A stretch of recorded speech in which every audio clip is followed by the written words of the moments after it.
Evan and I both made it into the studio today. We appreciate you putting up with us yesterday. And we walk into another hornet's nest.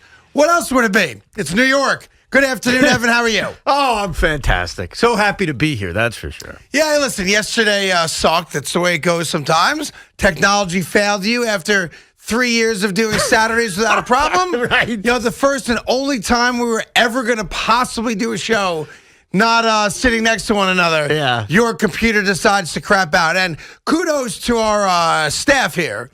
Not the staff that didn't show up for work, Big Mac.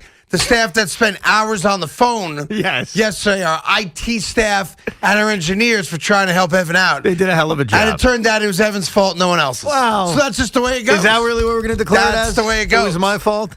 It was all me? I take all the blame? Well, no, your computer does, your internet, your provider. Look, I'm just so happy to see your beautiful face. There you go. I'm so happy to have dug out of snow this morning. I actually found that therapeutic using the snowblower machines, 2 of them, by the way, to clear out the room. I enjoyed every second of it. And like you said earlier with Moose and Maggie, once you're on the roads, where I was coming from and where you were coming from, the roads were great. Obviously, be careful if you're out there right now, but it wasn't as daunting as yesterday would have been, that's for sure. Already a Captain Obvious. Be careful out there. Well, really? Does that qualify as obvious? I see enough people on the road, Craig, where it ain't obvious. Hey, be careful. Drive slowly. It's wet. Well, that's an important reminder. Trust me. Thank you, Captain Obvious. I was driving in today. Not everyone thought it was that obvious. So it's not every day on the show that we hope that stories come out like this, but it is becoming, unfortunately, part of the norm and not the rarity, and that's a bad thing. And what am I talking about? We're talking about this garbage with Mickey Callaway, who's now with the Angels, but of course was the skipper here at the New York Mets, hired by Sandy Alderson and the Mets. And as the story goes, he, like Jared Porter, although Jared Porter was doing it to a single individual, at least that we know of, Mickey Callaway apparently to at least 5 different women was sexually aggressive, inappropriate, harassing, and altogether, weird and icky. Creepy. Yeah, towards these women. So, of course, that's something we got to discuss. Is it a quote-unquote Met problem? No, it's not. It's a Met problem. It's a baseball problem. It's a football problem. It's a corporate problem. It's a mom and pop organizational it's a societal problem. It's a problem. There are still men out there that think that they're being cute or clever or funny or, dare I even say, romantic by sending random women half-naked shots, naked shots, penis pictures, junk mail, whatever you want to call it. And every time this story comes out, you say to yourself, for guys that are currently doing it, this should be the story that gets them to stop doing it, right? Now, the difference here is that the Mickey Callaway story predates the Jared Porter story. Yeah. Look, the first thing that jumped out at me when I was reading this incredible article, because it goes into detail, it's got text messages, it's very, very specific. One of the things that jumped out at me, besides the fact that Mickey Callaway is a creep, was this quote early on in the story that said, it was the worst kept secret in sports. Yes. That jumped out at me, Craig, because then it was, well, wait a second. If this was something everybody knew about, now I didn't know about it, you didn't know about it, but I guess in the industry, everybody knew about it. My question would be not only, why did Mickey Callaway get the Angels pitching coach job? I'd go with, why did Mickey Callaway get the Mets manager's job? Why did Mickey Callaway get to keep the Mets manager's job when there was an internal investigation 10 months into his tenure? Well, hold on there. On that one, no. The Mets apparently found out about this 10 months after they hired him, but he was not accused to have been doing that in those 10 months. Right, but again, it's the worst kept secret in sports. What is? The fact that he's a creep to women? I don't think this started in the last 2 years. I don't think the examples we saw in this athletic story are going to be the only examples. We mentioned this with Jared Porter, and I know nothing more has come out, but when you act this way to women, which Mickey has, and it's proven in this article, this isn't, we're speculating, By the like, way, he read doesn't the deny details. No, his answer was, I don't even know His what his answer answer was, I'd like to respond to these allegations. Everything I did was always consensual. Right. And then he tried to make you feel bad about it by going, my wife is now aware of these allegations.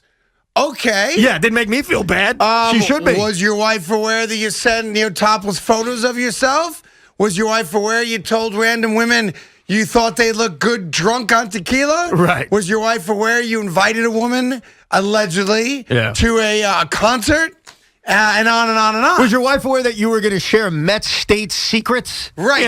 If this woman would get drunk with you? By the way, I would get drunk with you for Met State secrets these days. Would you? But no one's propositioning me, and that's a good thing. Right. Listen, there's a lot of problems with this story, obviously.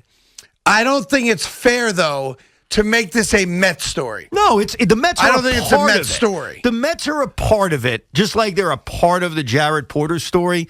But like you said at the top, it's a baseball issue, it's a sports issue, it's a societal issue.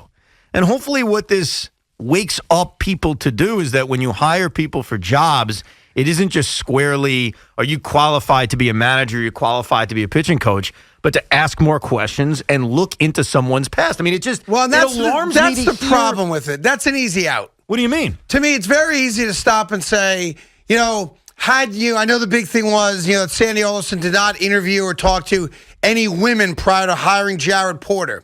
So my question would be, who? Like, nobody knew about the story. Craig, it's the worst kept secret in sports. Okay, that's according to some people in the article. Right. I can't say that it is or isn't.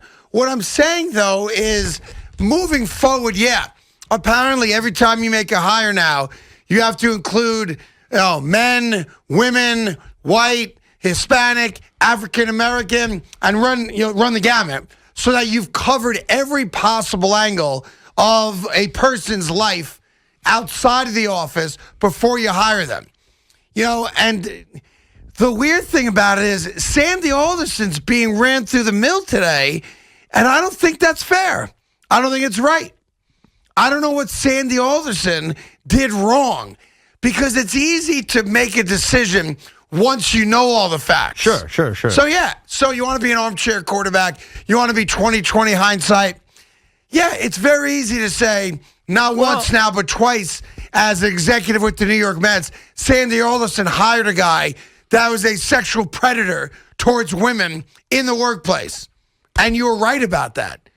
But did Sandy Alderson do something wrong in how he went about hiring? And I find that to be problematic. Well, I would look at it this way, and I think Sandy would admit this. Is he going to go about the hiring process differently now? The answer is probably yes. You bet your ass he is. Yeah.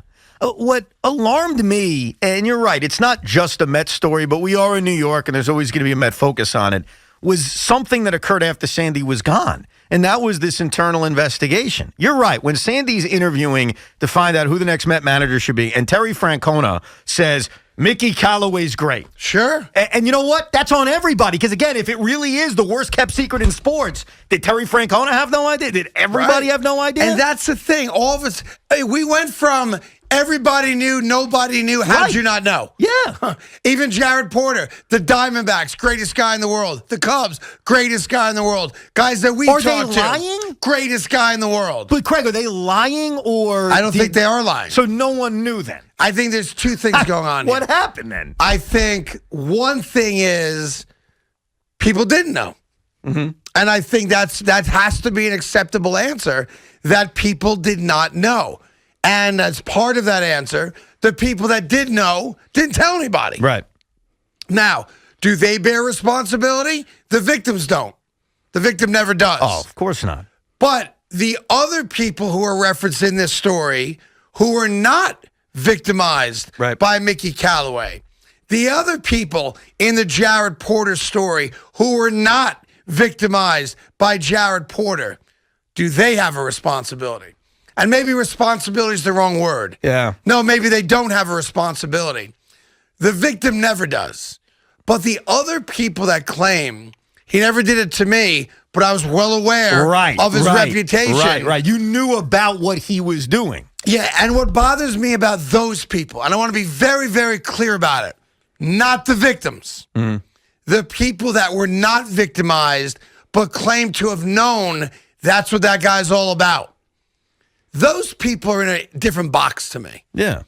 Those people can't come out today or be a part of a very well-researched article today and come out and go, oh, yeah, no surprise to me. Yeah, well, why didn't you do anything about it? Right.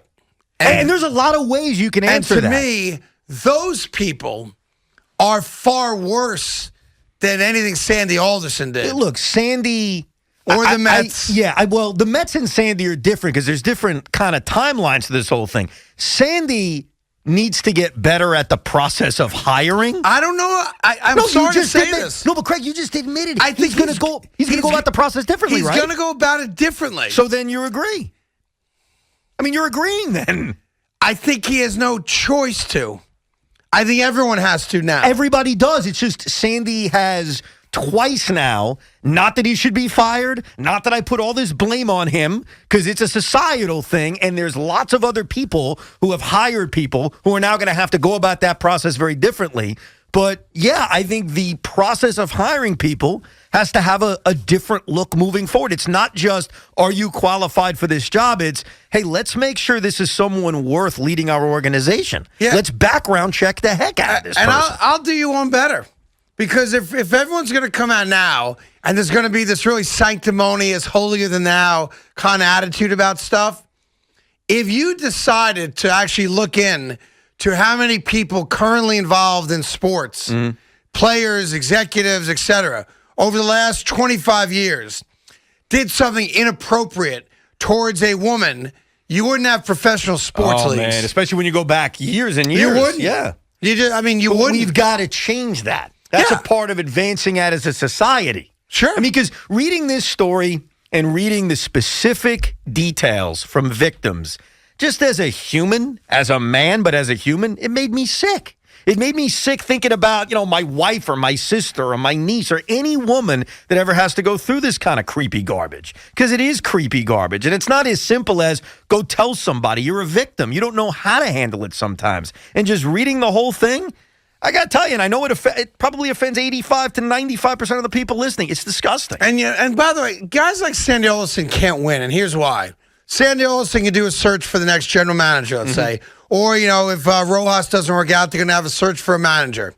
All right, so let's use managers as the first example, right? So what's the first thing you do to find a good manager? You're going to talk to baseball people. Right.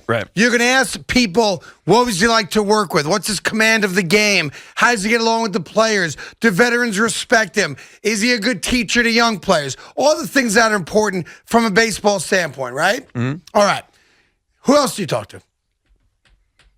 Who else? Well, I think moving forward, do you have to call up the reporters that covered the team and say, hey, ladies, has he ever been inappropriate with you? Yeah, I don't. When you're trying to hire a guy for a job? I don't know if it's worded that way, but I think you probably have to open it up to talking to anyone that's been involved with that person. So in other words, I do think media members now become a part of that. So in other words, we're going to basically throw this huge net out there, and we're going to say, listen, we're contemplating hiring Botchagaloop Jones for this job. Right. If anyone has ever had a bad situation with him, here's a toll-free hotline. Please let us know. I don't think that's the way you do it. I think you just talk to many more people that know that person.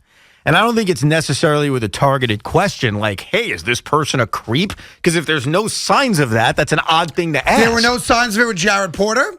And even though it was apparently the worst kept secret, there were no outward signs of it with Mickey Callaway. And in both cases... But it was the worst kept secret in sports, if we believe that. If we believe that. How long have you been doing this for a living? Many years long now. Time. Yes. A long time for me. Okay. All right, this radio station, which up until whatever many years ago, was also the voice of the Mets, right? Right. Now we're the voice of the Yankees, and our sister station is the voice of the Mets, right? Yeah. People actually confuse WFAN as the New York Mets sports talk station sometimes, right? Right. Did a single host on this radio station know that Mickey Callaway's reputation was being rude to women? No idea.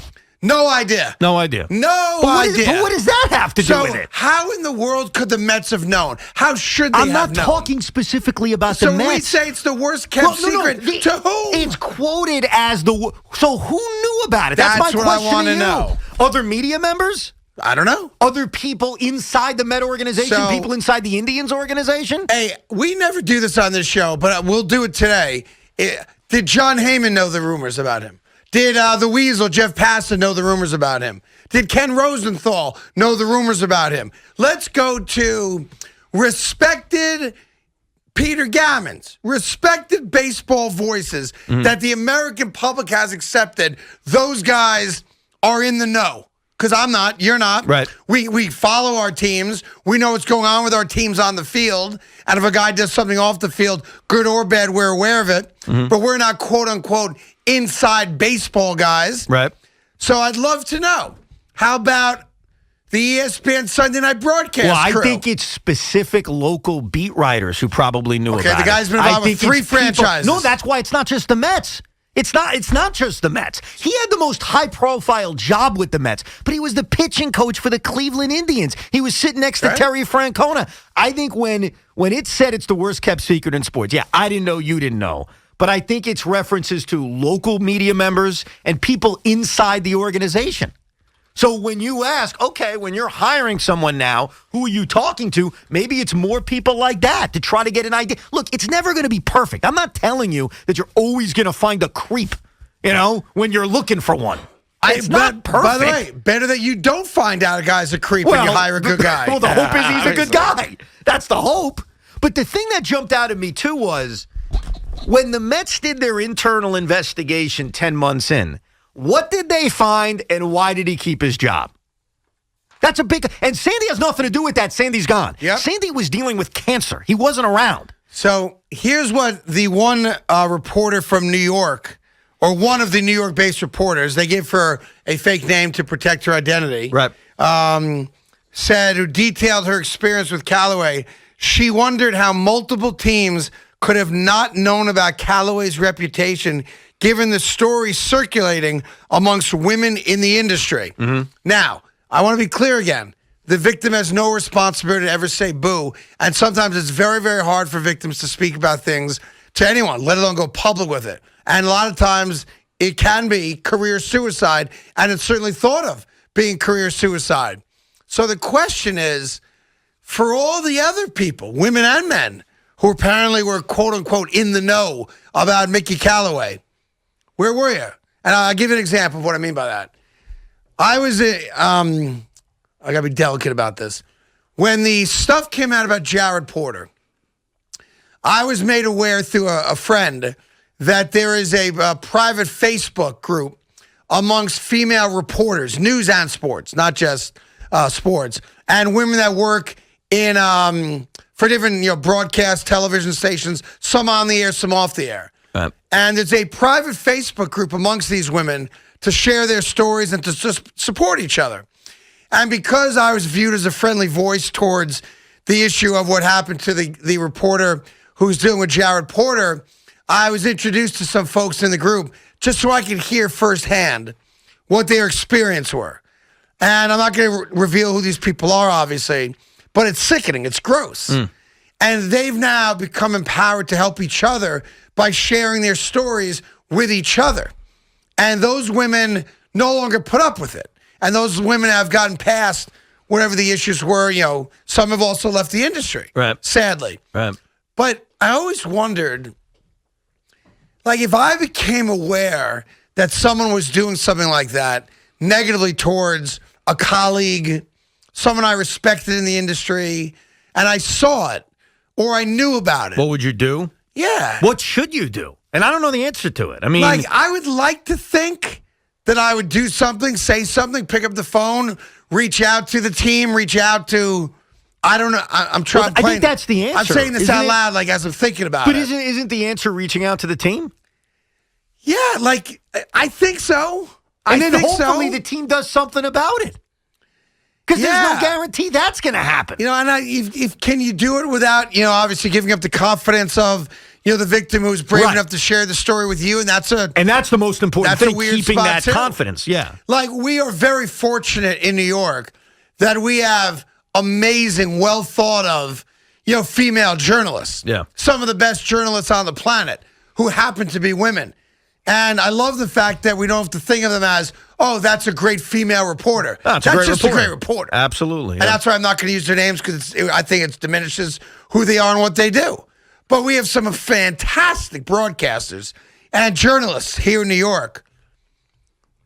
And I just wondered, I'd love to have an open, honest conversation about it with them. I can't speak to it. I'm not a woman. Right. I've never been harassed at the workplace. I can't speak to it.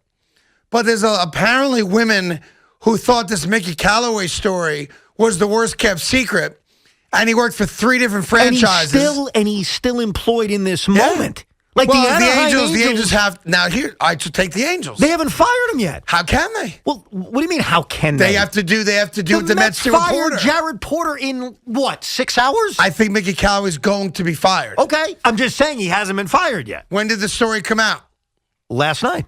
So about 12 hours, right? Give or take. whatever it Jared is. Porter was fired by the time we got on the air the next Okay, day. so the Mets did a great job on I'm it. just pointing it out. And there are more examples of harassment from Mickey Callaway than there even was with Jared Porter, and the Porter situation was disgusting.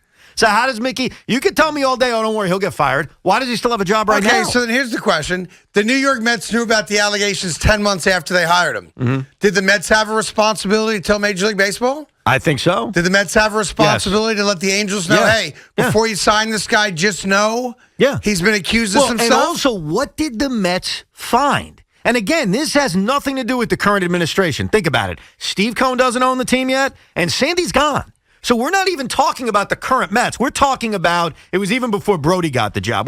Let's face it. Sandy's involvement is that he hired him. I understand He that. I'm wasn't talking there. about the investigation. Okay, got it. All the right. internal investigation was led, you would think, by Jeff Wilpon, who owned the team, and whoever was in that front office. I think they had 3 guys. I think Omar Minaya was there. A few guys were there. What did they find? Because clearly what they found or what they decided didn't move ownership enough to fire him. He came back for another year, even with a new general manager. So when the Met angle to this story, to me, is that you internally investigated your manager. What did you find? Did you find what's being reported in The Athletic? And if you did, why'd you keep him? Well, then there's also another part of this that I guess we got to get into. If you're gonna, die on that hill, On what hill? on the hill of the Mets did wrong, the Angels have done wrong, the Indians did wrong, baseball's done wrong, Mickey Callaway should be fired, we did the right thing in firing Jared Porter, and that's, by the way, it's a pretty good hill to die on, right? Pretty good hill to die on. Are you also willing to go back and view other guys that you know of did things like that differently? In the past, you mean? Yep. Because all this stuff happened in the past. Yeah. Jared Porter's story happened 5 years ago. Mickey Callaway's story is 3 years and beyond with the 3 different teams he's been on. No, I think the Mickey Callaway thing is more recent, though. It's the last couple of years. The Mets found out in 2018. Right. That's what I got what suggesting. you're saying. Yeah. So if we're all going to be sanctimonious and get upon our soapbox and yell and scream about the indignity of what these animals did, and that's what they are. They're predators. They're animals. In the way they treated women. Are we also going to do that in how we view other people? I mean, every situation has to be looked at individually. You know that. Every situation has to be looked at individually. What did they do? What are we talking about? Because I'm sure there are others, which is the sad part. Of course it's sad that it hasn't come to light, but I'm sure there are going to be plenty of examples of that in sports. We'll get all your calls. There's much more to do today, of course, as we inch ever so closer to Super Bowl 55. And I've been asked to participate in an interview at Newsday. Why? Well, Evan and I are hugely popular in Nassau and Suffolk County, but that's not why they want to talk to me. They want to talk to me, Evan, and I'll go to you for advice on this one. Yeah. They can't believe that I'm rooting for Tom Brady, that I now like Tom Brady. Me neither. And apparently, I'm not the only one. What do you mean there's a growing field of Tom Brady lovers in the New York metropolitan area? According to the email I got. Yeah. And I, of course, said, yes, you can interview me. You should. I'm happy to be a part of this article that you're writing. It's another Neil Best special or somebody else? No, it's an author I've personally never heard of before. Okay. And her name is Barbara Barker. Oh, yeah, no, I know her. You know Barbara? Yeah, okay. she's a good reporter. So I'm looking forward to talking to Barbara. Mm-hmm. And here, Craig, I'm working on a Tom Brady feature that looks at how a lot of fans don't hate him anymore. Oh, goodness. Word is, you're a convert as well. So I'm willing to do the interview. You should. Yeah, but then, it goes through the company, and that's a whole nother thing. I just want to call the reporter up myself, be done with it, and have a nice chat. I know. But now you have corporate people get involved, and, they want to be on the call. They want to listen. Listen, Newsday loves us. Nassau and Suffolk County adore us. Can I give Newsday some advice when you publish this article? Stop charging me to read your articles. That wasn't even that. That's the advice I give Newsday. Obviously, you're going to be the biggest star they interview. Let's just be honest. You're going to be the biggest star they interview. I'm not sure if that's true, but I appreciate that. I'm pretty sure it's true. Probably true. They have to use the picture of you wearing your Fugazi, and I'm using that word, Fugazi Tom Brady Buccaneer jersey with like a little tear coming down your eye. I can manufacture a tier for you, sure, why not? I have the jersey at home. I'll bring it in, though, if you want me to. Well, after what you've done with it, probably not. No, listen, it came off, Evan. Oh, okay. It was just the start of the evening, but you don't do it in the jersey. I thought you did. It'd be nice if you could. That's what I envisioned. Not that I was envisioning too much of it, but there's certain things I like to see. Yeah. So the jersey had to come off. In any event, 877-337-6666. We'll get all your calls on all the Mickey Callaway stuff. It's a worthy conversation. It's an interesting one because Mickey Callaway's the bad guy here. So let's not get that part twisted. He's the bad guy. Yeah. Then there's all this other stuff over here. And that's the stuff we're kind of talking about.